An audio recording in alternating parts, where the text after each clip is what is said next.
This is how to install the Marc Parnes additional visible indicator LEDs for a Valentine 1 Gen 2 on a BMW GS1300 adventure bike.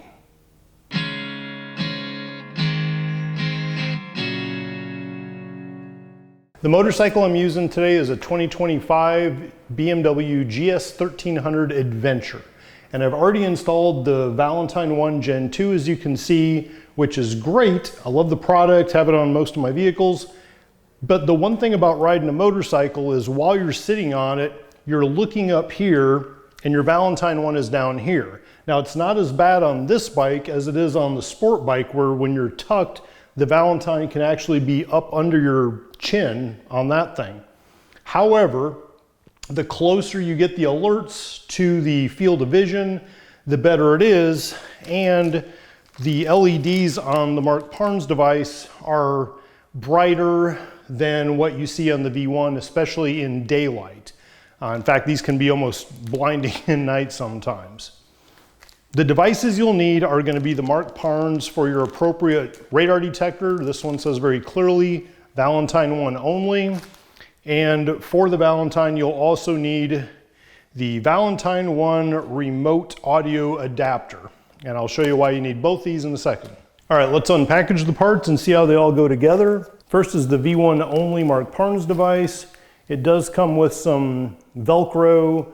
I use the dual lock stuff just because it holds a lot better, but they do send you some of that. And it's pretty straightforward. It's your LED indicators, and it's a plug that goes into the V1 remote control. As far as the V1 device, as usual, they give you miles of cable that I don't need, so I'll have to make a shorter cable. But you can see a power in, a power out, and there is the speaker. So you'll notice what this actually is a device that has a volume that you can adjust, and it's got headphones with the muted volume. But what we're interested in is this headphone jack back here, and that basically plugs into there. So instead of it going to a speaker like the symbol indicates, the device actually takes that power signal and it converts it into an LED visual, which is kind of clever. And I've done this before on the Aprilia. I'm just going to kind of read through again here to make sure I'm not missing any details. So like I said, this basically plugs into the, it says headphone jack, but really it's the speaker jack on the back. So it plugs in there. That's that. Again, with this device, you're going to want to think about how it's aiming. If the LEDs are aiming right at your eyes, that's great for visibility, especially in the day. At night, it can be distracting. Some people will actually switch it around to a different angle at night just to avoid getting blinded by the LEDs. This device for the Valentine has to be at full volume to work. So you want to crank it all the way. And I haven't had any problem with it backing off on the Aprilia, but some guys will put a little dot of silicone or something or super glue here to hold it to the full volume position. It has to be full volume for this thing to work. So if it starts, like for example, if you bump it or forget to turn it up, it won't work. So make sure that it's always at full volume. Now if we look at the Valentine instructions, as you may have guessed if you're familiar with Valentine products, the Valentine 1 unit gets its power from the little box that's the direct feed, right? Which I already have installed.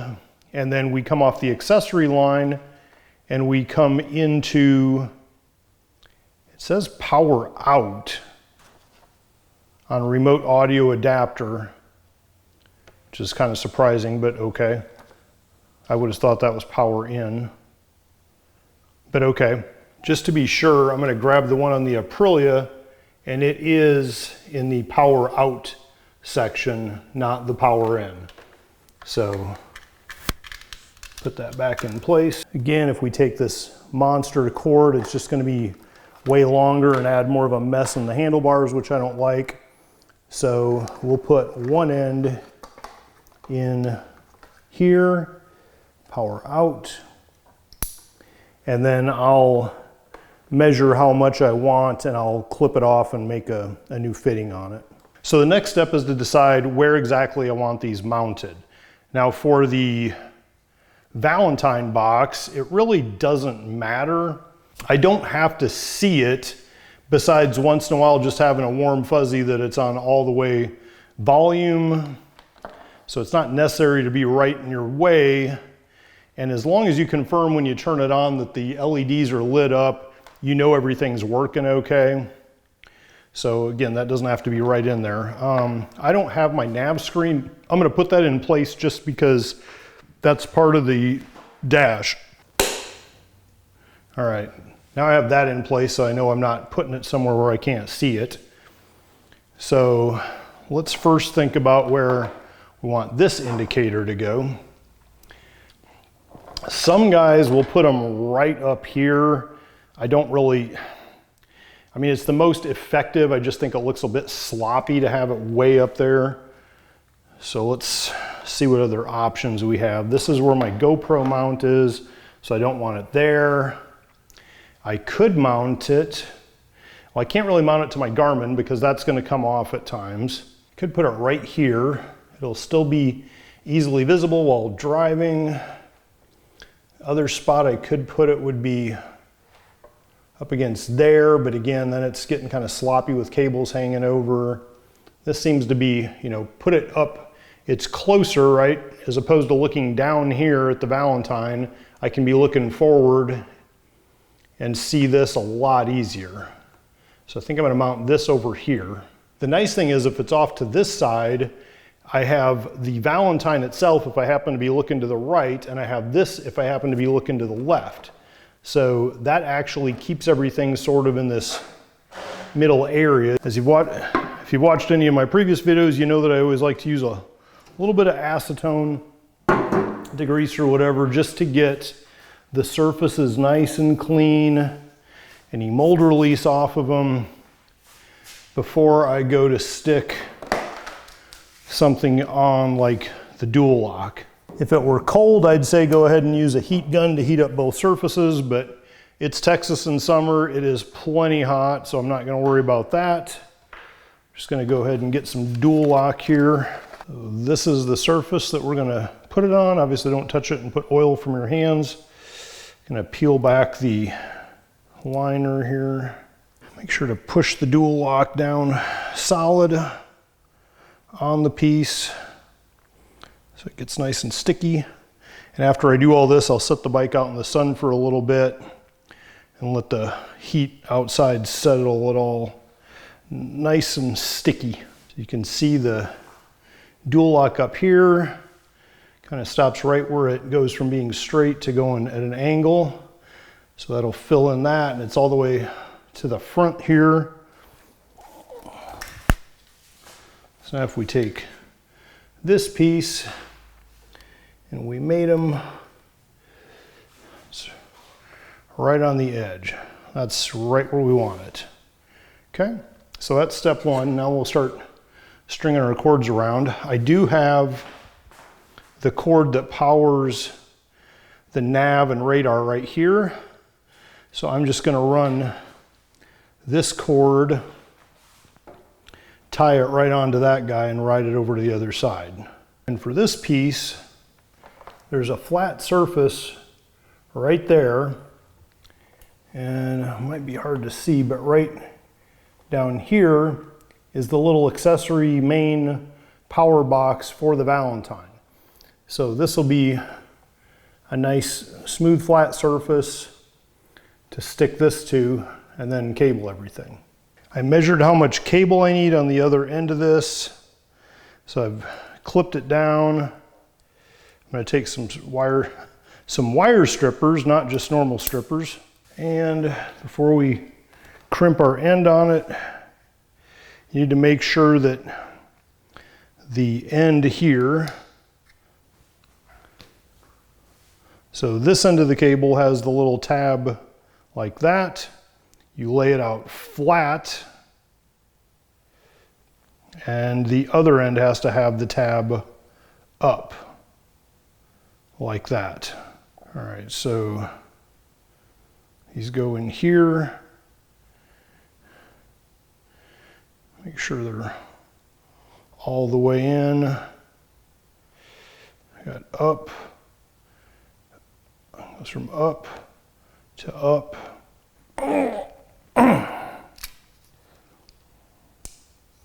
Okay. Make sure it's on there tight.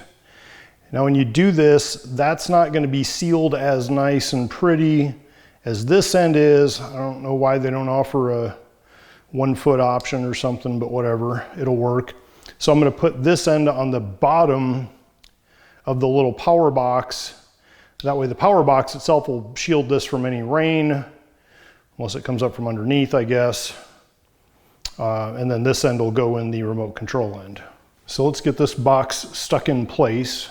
Okay, I have my 2 pieces of dual lock. I'm going to put one on the top of the device because it's going to come up here, so that way it'll be right side up looking at me. Just going to put it right in the middle here. Then I'm going to stick the other piece to it. Peel the back off and then stick it to that surface right where I want it. Now, the one thing you always want to check is make sure that your handlebars aren't hitting it. And it's tight. Actually, this is the only thing in the way, and I can reroute that. So if anything, my radar is hitting the GoPro, but this is all clear, so you always want to make sure that your handlebars clear everything. Now we want our little cable that I'm going to stick in the bottom of the power box. So there's the power box. The main still goes to the radar itself.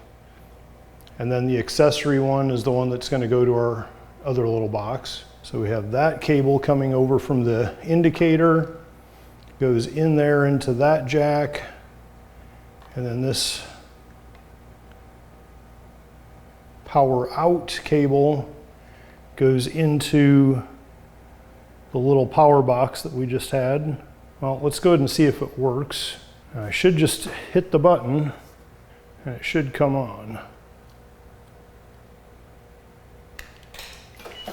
Yep. See the lights blinking, same as the radar detector does. Now I'm just going to take a few small wire ties and make sure that the cable that goes from the display over to the sending unit is all tight captured, so it's not coming loose and getting tangled up and stuff.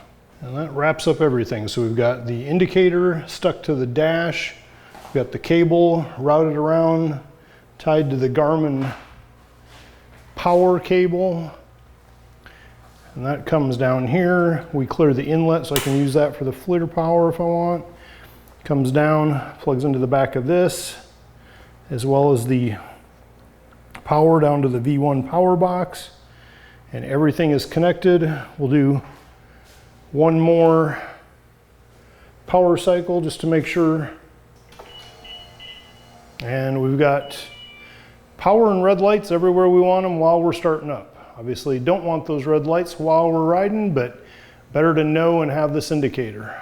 If you haven't done so, please click the link below to subscribe, hit the little bell for notifications, and let's live for today.